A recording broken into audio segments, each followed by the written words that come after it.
The Suscon Screamer, that leans toward more of the paranormal, the ghost, stuff like that, right? When you read them, even though it includes Bigfoot, it leans more toward the paranormal, where the Bigfoot side of it, it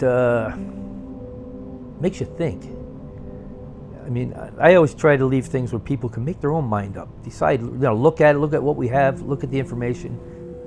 He got up and was getting ready to go, and he turned around, and he sees in the mountain laurel a huge set of shoulders and a conical head. So they're not saying that this is the Suscon creature. What they're saying is, they saw something that they couldn't explain. We're on investigation here. 3 weird things happened within the first hour and a half we were here. We heard this, just, it was kind of faint, but we just heard this loud, deep, sustained howl.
The Poconos are a unique landscape here in Pennsylvania and in the Northeast. We don't have the high-peaked mountains like we would see in north central PA. What we see is more the plateaus. They do call this area the Pocono Plateau region for a specific reason. We don't have the rolling hills as much as we have just large expanses of flat. With that flat land, we also have different bogs, swamps. We do have quite a large quantity of streams, feeder streams, rivers. We're here in the Pocono, so we have both the Lehigh River and the Delaware River, which is in our watershed. Just to the west of us, we even get into the Chesapeake Bay watershed as well. So we do have a lot of interesting terrain. It's a little more accessible than it is in north central PA or maybe in the Rocky Mountains. But with this, there are still some areas that are quite undisturbed from human activity. So with me taking reports in this area, my primary research is a little farther out to the west, but I live in this area. I know the mountains. I know the state forest, the state game lands, the other properties that are what you would consider wilderness areas in this area. So with that being said, I would have people that would come up to me, and they knew I did my research in other areas, but they'd say, "Hey Matt, we had an encounter we just can't explain, and it's right up the road. Can you help us out?" So many times I would go out and do the investigation with them and try to determine what maybe they have seen.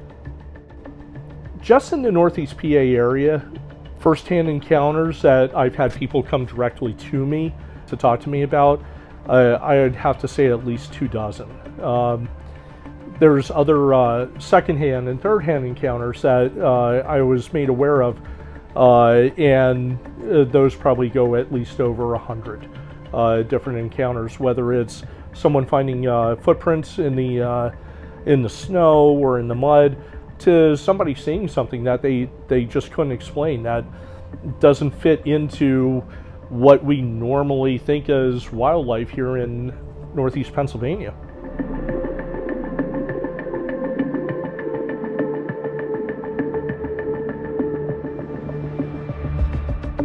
So this area here is a nature preserve that butts up to the state park and also state game lands. There's a lot of open area out through here. We're in the Poconos, but this is an area that's been relatively untouched by development. And through the preservation requests, it won't be developed for many years to come. There was an incident that was reported to us back in 2021. And basically I can just about look over my shoulder to where the property was. It wasn't that far away from where we're talking right now. A gentleman had been renovating his cabin and his property, and he was out in the back 40 of the property. This was the area that butted up against the game lands, which also butts up against this property as well. He had been out there all day doing regular work, and he got up and was getting ready to go, and he turned around and he sees in the mountain laurel a huge set of shoulders and a conical head. He said it was brownish, reddish hair. He said that he could see the muscles on the shoulder of what he was seeing, but he couldn't see the head because it was turned away from him. He said this was probably up around 7 to 8 feet from the ground. What he realized that it wasn't a bear when it started walking away from him. And he said at that point he froze. He was completely scared of the situation, knowing that this creature that was so big had been so close to him when he was doing this work. He was not somebody that wanted to seek attention. He didn't want his name out. He just wanted to find out how he could get rid of these things coming around his property. One thing that I suggested to him was put up game cameras. They seem to work from keeping something like that away. He has since not really spent much time at that cabin, and he's now put it up for sale.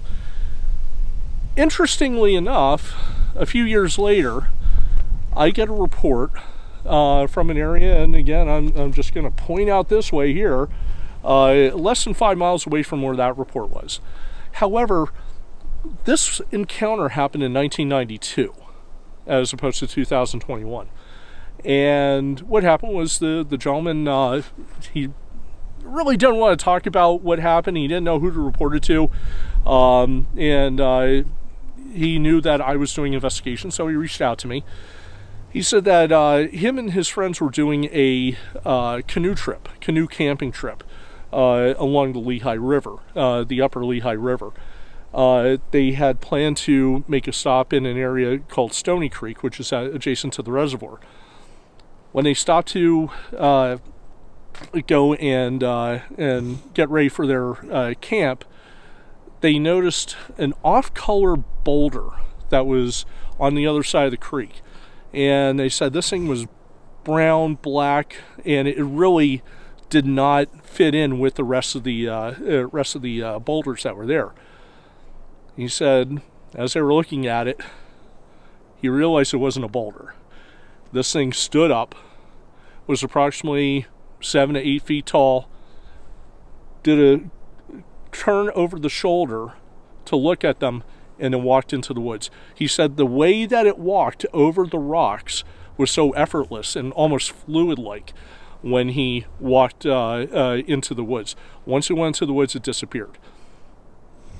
These incidents happened about 30 years apart, but you have an area that relatively hasn't changed in that amount of time, an area that's going to remain undeveloped, and an area with plenty of places for a large apex predator to eat, have safe areas to stay, have access to water. So it really makes us think that maybe there is something out here.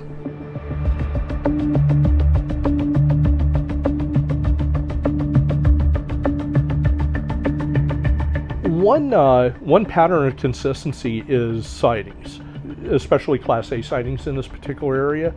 There's an area that I particularly investigate, which is in the southern Poconos region.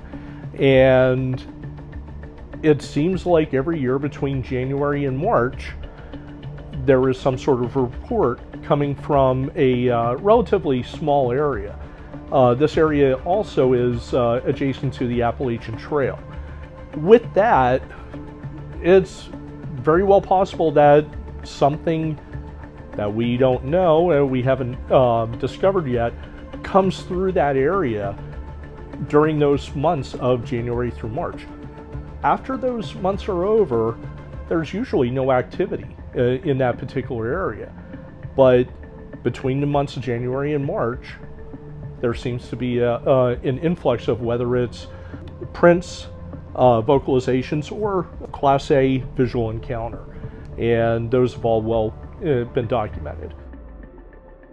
There was 2 other incidents that we had talked about earlier, and that was not that far from where we're at, and those both happened in the same months.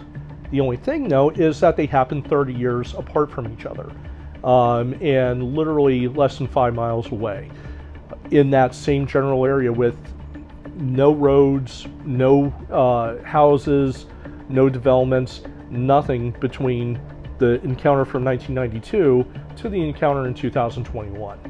So that's also another pattern that possibly in that area in the springtime, whether it's March or April, that there's always a good possibility that you can have some sort of encounter or sighting, or find some evidence in that particular area. There was an encounter that was reported to us quite a few years ago. This happened in the late 1990s, and I have a special appreciation for this encounter. I'll tell you why at the end. But there was a young girl. She was living in a farmhouse that backed up to a mountain, and this was right outside the town of Jim Thorpe.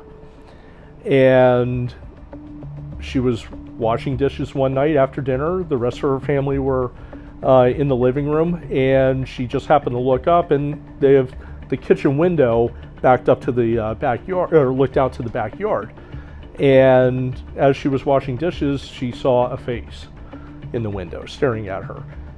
What she described the face as was more of a gorilla look than a person. And she started screaming. She went to her parents, and they said, "Oh, you didn't see anything, you didn't see anything." Well, when they went outside at the flower bed, where just outside the kitchen window, there was 2 large impressions that were on the ground. The reason I like that one is at the time I was living on that same road approximately 8 miles away, and our house actually backed up to that mountain as well. So to know that there was an encounter, fairly close to where I lived, was really an interesting encounter. And that one there kind of stuck out with me. The girl had came to us when she was older, and she'll always remember how that face looked when she looked out the window.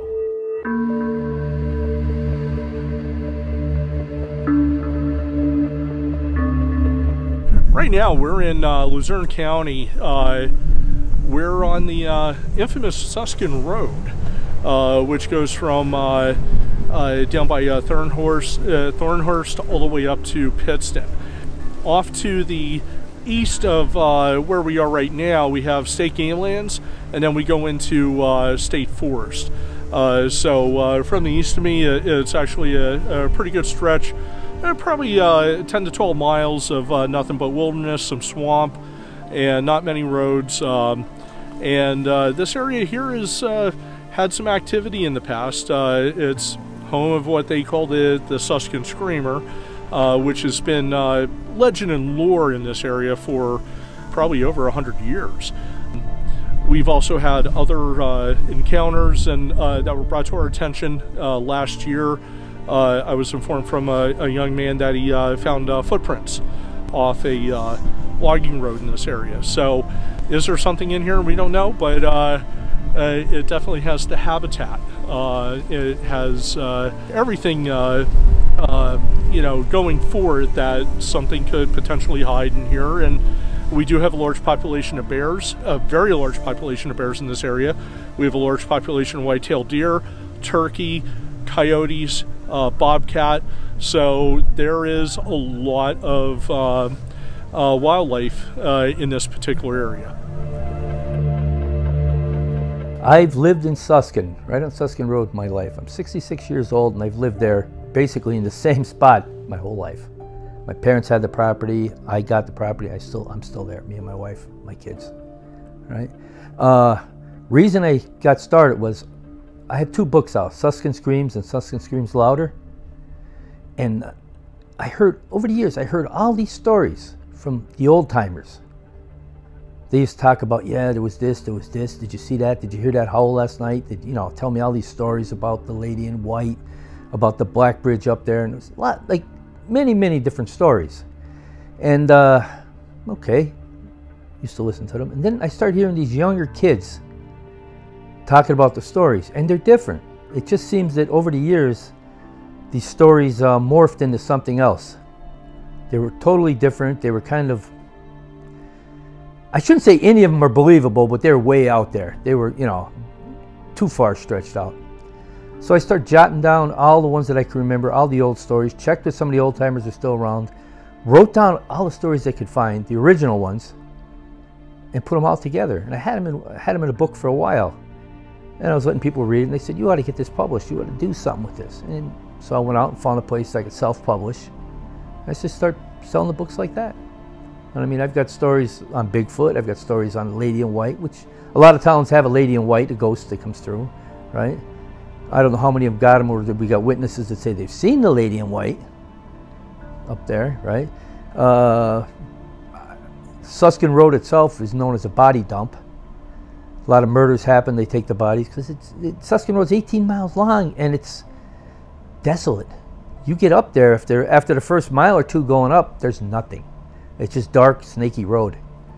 And if you knew where to look up there, there's spots on the side of the road. There's a tombstone over here where a guy was, his body just thrown off the side of the road. There's another spot a little farther up on the right-hand side where back in the, I want to say, late 60s, early 70s, young girl was murdered. She was tossed there. There's an area by, they used to call it the Black Bridge. That's no longer there. Back in the 70s, there was a young local girl that was taken, raped, and her body was dumped off the bridge up there. It's just, there's a lot of history, a lot of stories. So with the Suscon Screamer, there's so many different elements. There's a paranormal edge to it. I think the Suscon Screamer is kind of a mixture. Could there actually be a ghost story where a girl had, fallen or jumped off a bridge, and if you go past the bridge, you hear the scream? That could be a possibility. But do I think that the Suscon Screamer, as we're thinking of it today, is that? I think that the Suscon Screamer, even back from historical reports, more falls in line with what we would think of a Bigfoot or a Sasquatch, particularly from the reports from the early 1900s. Loggers that were going out to bring trees out for the coal mines. They were running into a screaming creature. They were seeing something that they couldn't explain.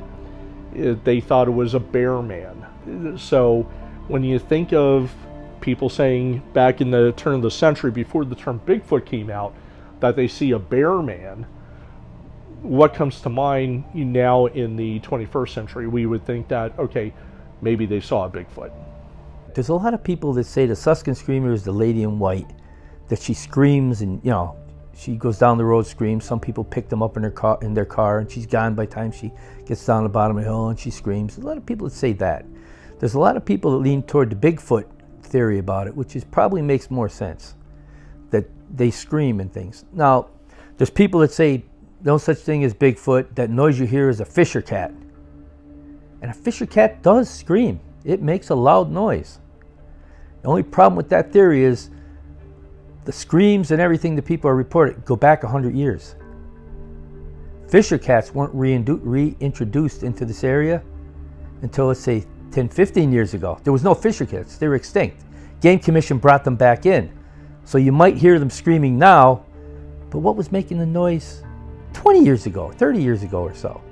What was screaming in the woods? Well, the one was, there's a fire tower up there. There's a watchman in it. And the watchman heard something, seen something in the woods, right? And a fire tower and a watchman are basically, there's a tower in the woods that's maybe 200-300 feet high, and it's a little room on the top of a tower. And his sole job is to watch out and just keep looking for fires. So he can keep, an eye on everything. And they work alone, and they spend a long time up there alone. He's seen something coming through the woods, but it's walking upright. First he thought it was a bear. He's looking at it. Then he thought it was a pig, and a lot of people said, oh, you've seen a pig man, you've seen this, you've seen that, right? Because he said it was strange looking. As he got closer, he thought that it might have just been a bear that got burnt with its fur off, and that's why it was screaming. You probably punch a lot of holes in that story. I don't know if a bear is going to walk through the woods upright after it lost all its fur screaming. It would more or less, I would say, running on its feet screaming anywhere, just trying to get away from everything. Plus, there was no report of a fire in that area at the time. So something that the watchman seen up there, at that time, we're talking back in, I think, early 1900s this was, that he couldn't quite identify. Because back then, there was nothing to call a Bigfoot or Sasquatch. There was reports of man bears, man things in the woods, furry, things like that, but they didn't have the name attached to them at the time. Now, that same area, a good friend of mine, he was back there hunting. And as he was hunting, he's on post, right not far from this fire tower.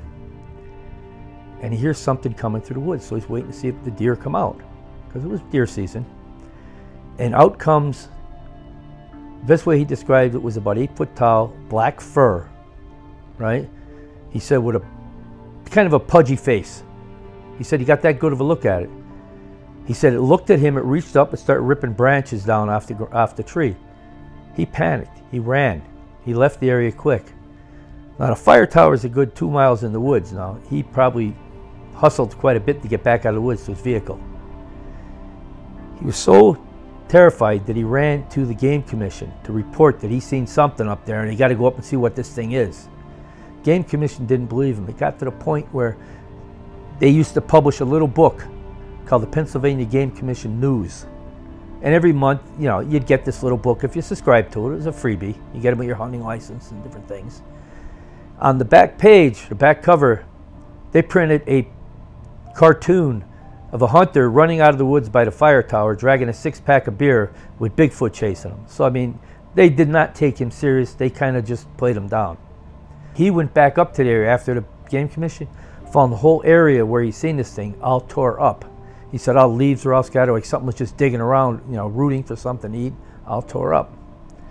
A couple of years later, he went back up there hunting with his daughter. And his daughter refused to stay there. She said, something's watching us, something's here. Not comfortable with it. And I don't know if he ever told her what happened to him. But he said, something's not right. She said, something's not right. I don't want to be here. And they left. Now, he's got pictures of the tree branches broken, and they're a good 10 foot off the ground, 8 to 10 foot off the ground, where something reached up, broke and snapped the branches down. Now, that's in the same area. Probably within the last 20 years, well, probably maybe 20 years ago, there was a young man, maybe 17, 18 years old, going off into one of the side roads. And part of that road was nothing but a wooded area. Now, he was going to his girlfriend's house, and it was just after dark. He seen something run out in front of him. He said, a big, black, tall thing on 2 feet ran across the road right in front of him. He hurried up, got to his girlfriend's house, called the police, called 911, put a report in on it. The police came up there, did a whole investigation on it, right? Unfortunately, whatever it was, they didn't find anything on it. But when they checked the kid out, the kid wasn't drunk. He was scared, right? They know he's seen something. They don't know what. And it was in, you know, a wooded area. And like I said, Suscon Road's 18 miles long. It's nothing but woods, you know. So that's one that sticks out. And I'd love to. Good friend of mine, he was a police officer. I'm gonna have to hit him up, see if he can get that report, if there is still a report on it somewhere. But I know there was several police departments that came up there, not just one or two. There was several. People ask, how long has the Suscon Screamer been there? When's the first reported one? I shouldn't say the Suscon Screamer, but Bigfoot, right? People say, yeah, it's only been around since, you know, early 1900s when the Watchmen seen it and everything. Did a lot of research on it. Now, Pennsylvania is a big Native American area, big state for Native Americans. And one of the stories I found that the Native Americans had was they called it the Flying Head. Now, the Flying Head was basically where the Indians had their little village, their encampments. The Flying Head would swoop in, grab either a child or a woman, swoop out with it, right? Steal away something. They call it the Flying Head. I don't have any better description than that of it, right? Well, one day, the thing was flying in. Everybody was running except for one woman. She sat there at her fire, mixing the fire around with a stick, pretending she's eating it, going, good, good. The Flying Head came up behind her, swatted her aside, grabbed the stick and shoved the ashes in its mouth, and went off screaming into the woods. And they said after that they always heard screams in the woods. That's an old Indian story there, right? Of how, you know, that goes way back, screams in the woods. And it's like I said, these are before people call it Sasquatch, Bigfoot, anything like that.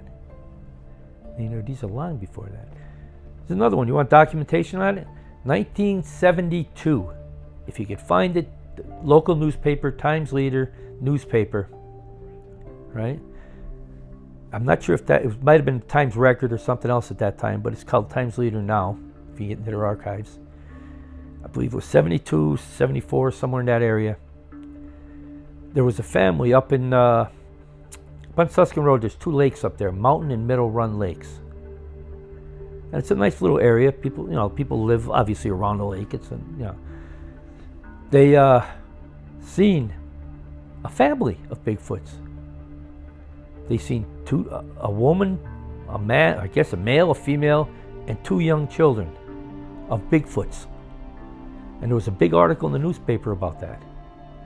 Now, I'm trying to remember what they called them back then. They, again, Sasquatch wasn't the name used, Bigfoot wasn't the name used, other than tall, furry creatures. The oldest one I'm aware of, it was, I believe it was in the turn of the 19th century, and that was from people that were logging out in the Suscon area. And that's when they initially started hearing screams, which, of course, they bring the name the Suscon Screamer, and then later they saw this, what they believed to be a bear man going through the woods. Throughout that time, there had been stories of wild men in this area. This was before people really knew about gorillas. This is before people obviously had any information about Bigfoot. So the term wild man was a loosely based term. What does that mean? Unfortunately, we can't interview those people because it's been over 100 plus years, but I would like to find out what they really meant by the wild man. There's a mixed feeling about it. There's probably more people in the area that think it's silly than think it's not, right? There are some diehards in the area. Like every so many months, I'll be out somewhere and I'll bump into somebody and they'll start telling me about it. Or people stop me or people call me and say, you know, I heard something last night or I seen something.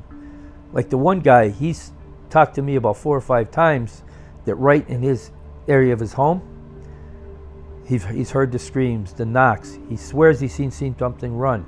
His next door neighbor claims to have had something up on his porch standing there peeking in his windows. And he said it wasn't anything small and it wasn't a bear. Because the people around here, they hunt. These are all sportsmen for this area. They know what a bear looks like. They know what a deer looks like, coyotes, whatever. They know what the woods sound like. So if there's something different in the woods, they know it.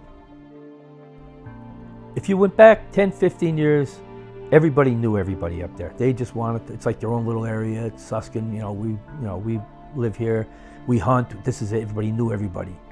And over the years, it's become developed. They've industrialized it. A lot of it's warehouses now and things, and it's changed a bit. So a lot of the people up there, they don't know each other. So it's hard to say, what they believe in, because I don't know some of these people now. Used to be able to walk up the road, knock on somebody's door, hey, can you have a drink of water or something? And you knew the people, but not so much anymore. I like the stories, the original stories. And what motivated me to do is the stories that I heard lately were just bits and pieces of the original ones, we'll say. They didn't, they don't have the full story. They have parts of it, and they kind of intermingled some of them.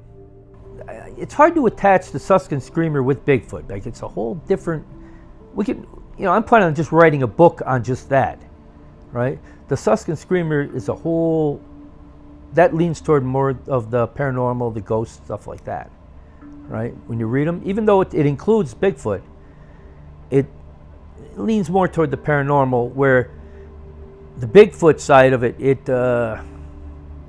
makes you think.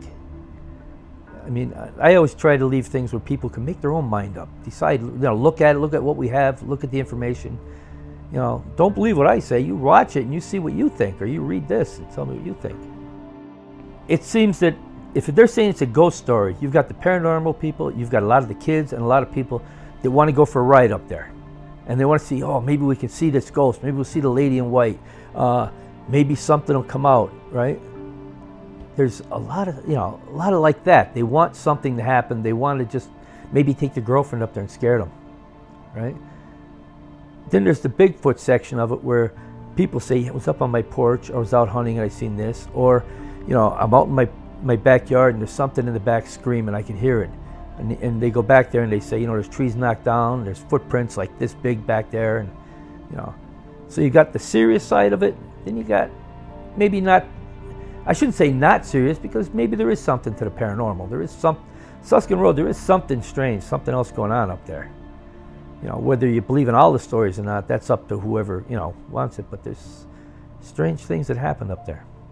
There's a little bit of each with it. I think with the significance in terms of the folklore and the legend, it's always there. I think for the story amongst teens, high school kids, hey, let's go up to Suscon Road, that's always there as well. You also have in the Suscon area, you have the state game lands and the state forest in the nature preserve. You have basically an unbroken tract of forest up there. I would say, if you could get a hold of the books, read the books, look at the stories, almost every one of the stories in there has a little location, maybe a GPS location, an address or something on it. Go out and check it out. Find out for yourself, what's there. I've always said that. Don't take my word for it. You go look. You go see what you can find. Now, there's some of them up there that are basically very private property. I'll have the story there, but I won't have any location. Right? And they're good stories. There's strange things that happen. It says Suscon Road is a very interesting place.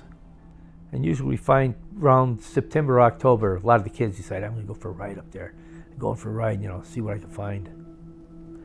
And lately, with all the paranormal people, the paranormal groups, we get a lot of them going up there.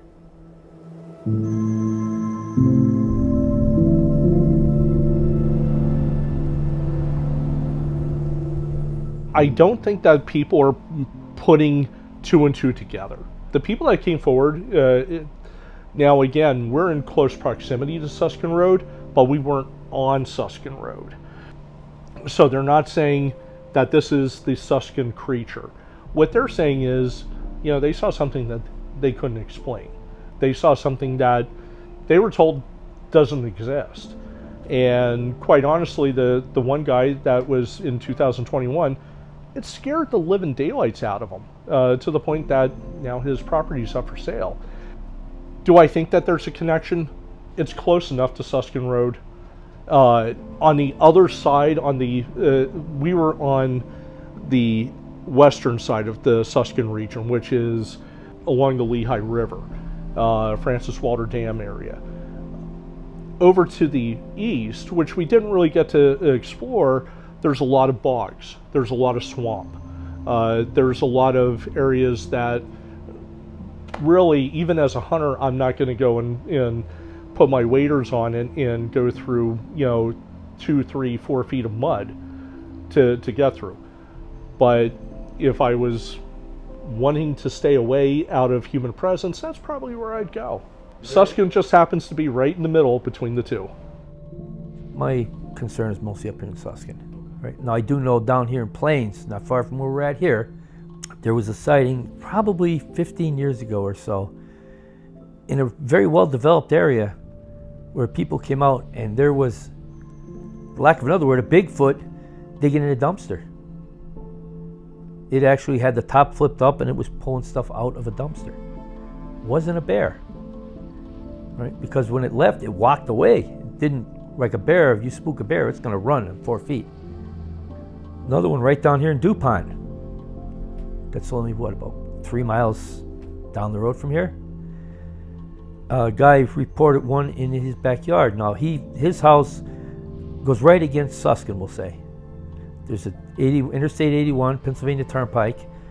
Then this side is Suscon, this side is DuPont. There's a little stream that comes down, goes through a little tunnel underneath the highways, comes out and goes through the back of his yard and down.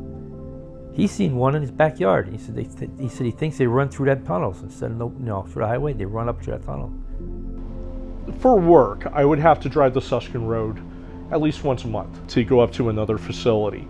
And we've driven the Suscon Road. It's this flat wooded area.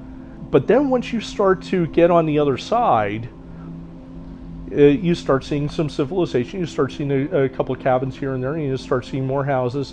But then you go downhill, and you see this big valley with nothing but lights because it's the city.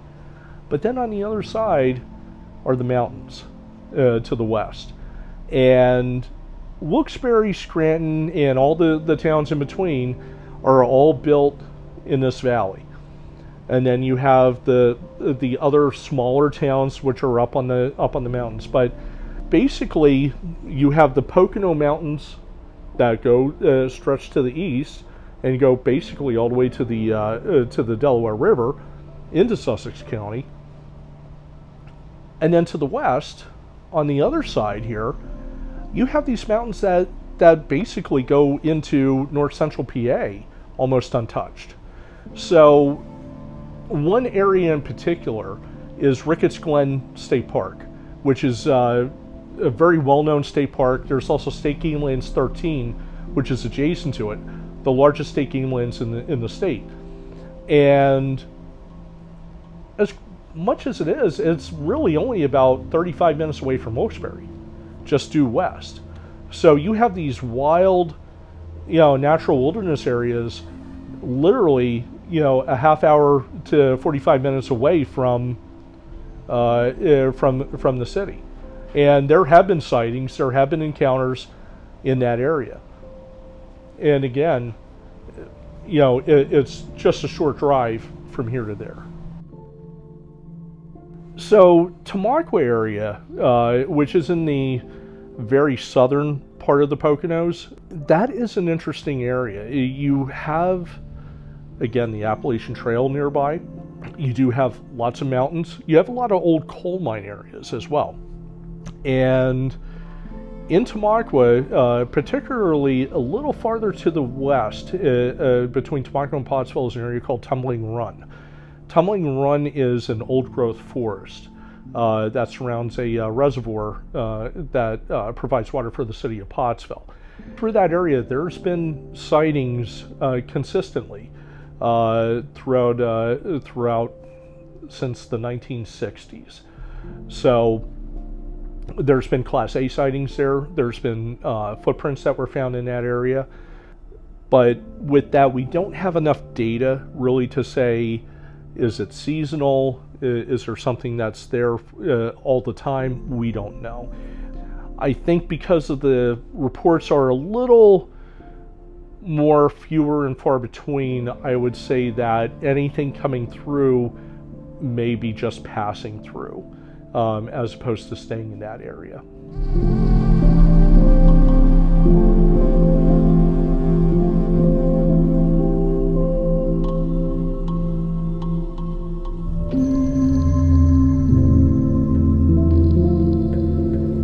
I've done some investigations out in Catawissa with Gwendolyn Purcell and with Mike Luci, and I had some interesting encounters happen through there.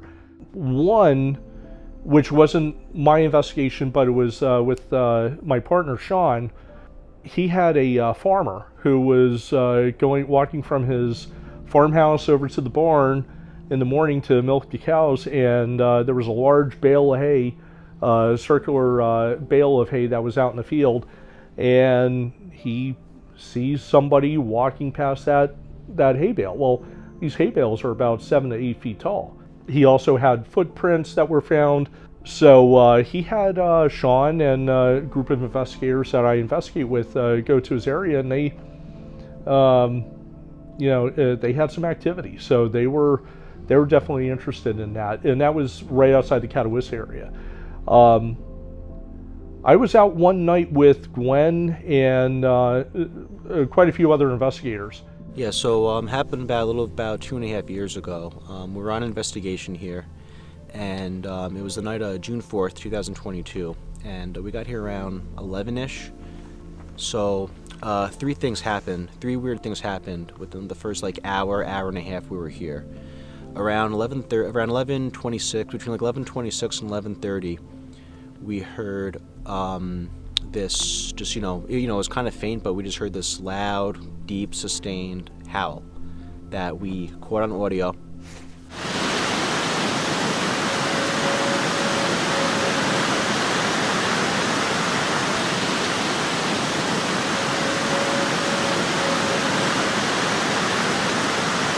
We heard that sound, and then a few seconds later, the coyotes started going off. So whatever that was sounded like it must have triggered them off.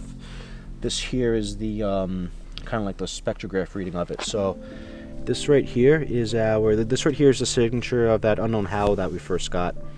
So you see it's coming in around 500-600-ish, I think megahertz, or whatever the unit is for the frequency.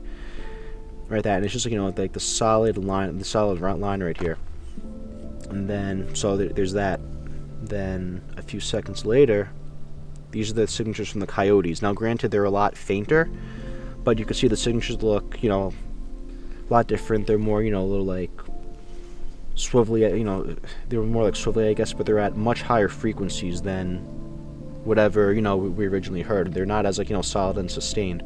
So I just think, us being able to capture that on audio and just, being able to note out that distinction on the spectrograph, just, definitely shows the differences between that unknown howl and, the coyotes and stuff like that. So I think that's definitely helpful.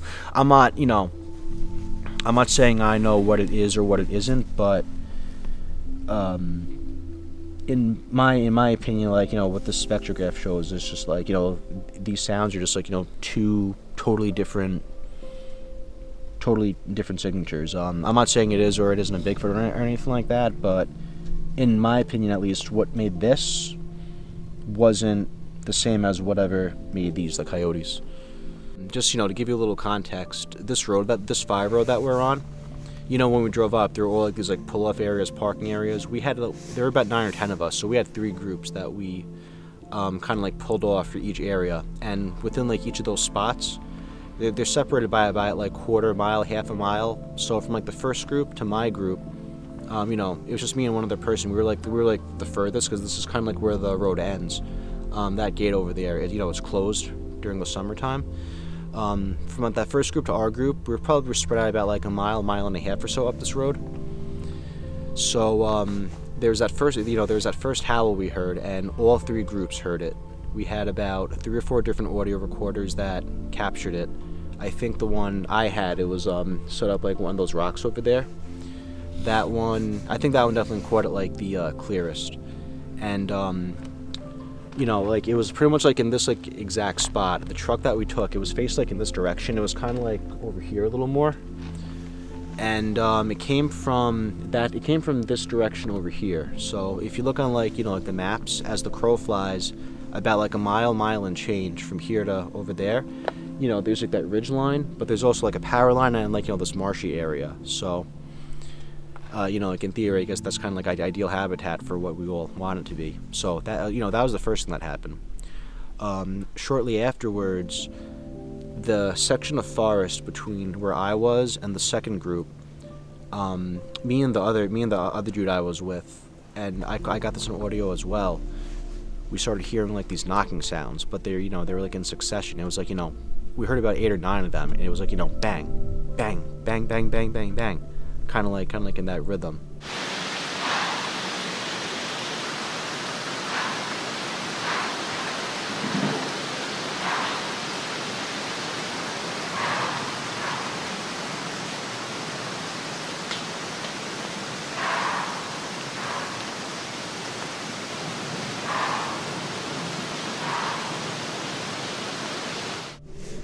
We were the only ones who heard them though. And then about 30-45 minutes after that, the first group, the one that we were furthest away from, in the woods, they said they heard, you know, they said they were starting to see like these lights. I had heard a howl along with everyone else, and as I'm sitting here, and this is something I'm into, the Bigfoot is a biological creature and it's flesh and blood, but holy cow, I'm sitting there looking in the woods and I see this bright light bouncing around the woods, and of course I say, who the heck is walking in way off trail in the middle of the night with this bright light? And everyone else had seen it, and we had no explanation for it, but it was just odd that it occurred right at the time that we were hearing those noises.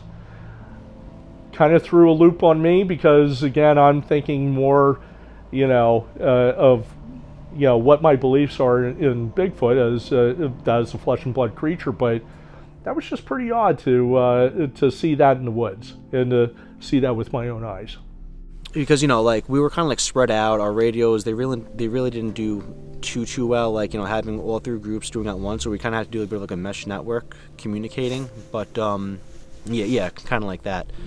But that group, some of the people in that group who saw the lights came back the next, you know, a few days afterwards, and they checked out the direction where those lights came from, and it was just all woods. No street lights, no street lights, no radio towers, nothing, no man-made artificial source that could have made them. So I thought that was pretty interesting. We did have an explanation about that, and not so much a natural explanation, but I was asked about this at a conference about balls of light and Bigfoot, and it brought me back to it was an old Iroquois myth, Iroquois legend, that I was told from my uncle, who was very close with the people that were in the Iroquois Nation, and he said, in the fall, why do deer always get hit by cars? It's because of the fact that they're chasing this ball of light. They see your headlights, they think it's a ball of light. Why did they chase that ball of light? And according to the Iroquois legend, the bucks try to take that ball of light into their antlers to deliver it to the happy hunting lands. So there's a spiritual aspect to it. And I said, you know what? Is there a reason why we have these natural balls of light, whether it's natural or whatever's causing it, and rather than a deer, we have, you know, a Bigfoot that's chasing us for whatever reason? Could that be a possibility? You know, it could be. Maybe it's not so much that they're connected, that it's a UFO or it's this, but maybe it's just out of interest that any of us it caught our attention. That here's a ball of light going through the woods. Again, if whether I'm in the woods as an investigator or a camper or a hiker, a hunter, or if I'm a 8-foot tall Bigfoot, with a little more intelligence than an animal and possibly as much as a person, and you see something like that going through the woods, would you chase it? So I think that the connection there is more of it's interested in whatever that object is. There were two reasons we settled on this area. Me and like 1 or 2 other people, we kind of just did collected like different reports coming from this area, just from different databases, first-hand accounts and stuff like that. And there's like a concentration around this area. So there was that. So when we found like that concentration, we realized it was by the game land. We kind of just looked at all like the different roads and stuff like that. And this specific area we're in right now, it's pretty much like one of the most remote areas. Like we're at least a mile or 2 away from the nearest paved 2-way road, from the nearest house. I mean, you saw that house on the drive up. That's at least like 3/4 of a mile away from us. So we probably can't hear them. They can't hear us. So those are probably the 2 main factors why we settled on this specific spot.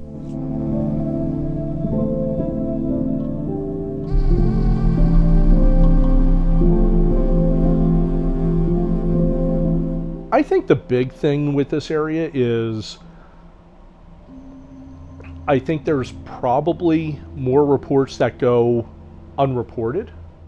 There's people that may not know that there's organizations or investigators out there looking to try to connect the dots, so to say. So that if we do get a report, maybe it's 10 miles to the east, but it happened in that springtime, that we can say, okay, now we have a pattern for sightings. And now with that pattern, that could really get us to focus our investigations, our operations in going out in the field during those times.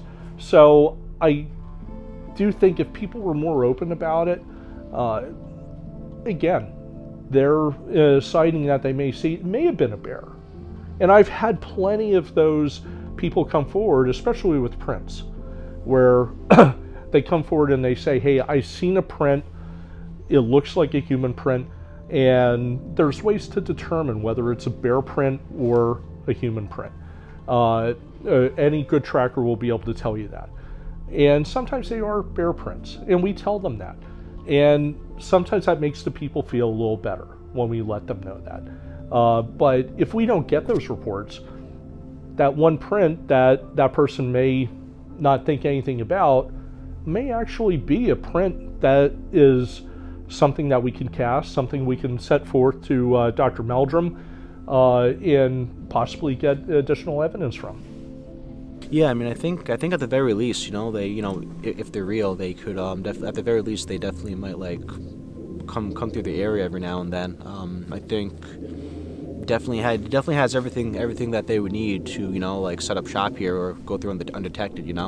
Plenty of cover, plenty of food, plenty of water. So habitat's definitely ideal. Like it's not very, not very populated. And the cool thing too about this area, it's carved out with all these like networks of like hills and stuff like that, and like hilly mountains and stuff like that in this part of Appalachia. So those ideally could just be like perfect highways for them to like travel through. So if they're real, I definitely see no reason why they couldn't be in this area because of that. Primarily, we refer people to the BFRO, but if they would like to talk to us about a sighting, they can contact, I'm with the Sasquatch Experience podcast. Sean runs an email with sasquatchexperience@gmail.com. If you have a sighting to report, feel free to email it there, and he will get it to the right people. Whether it's myself that lives in northern PA, he has investigators throughout the state and throughout the country that he can refer to. So if they do have something like that, they can refer to us. Again, the BFRO is a great organization, or to somebody like Cliff Brockman. there's other investigators out there as well. For the most part, we do try to share the information.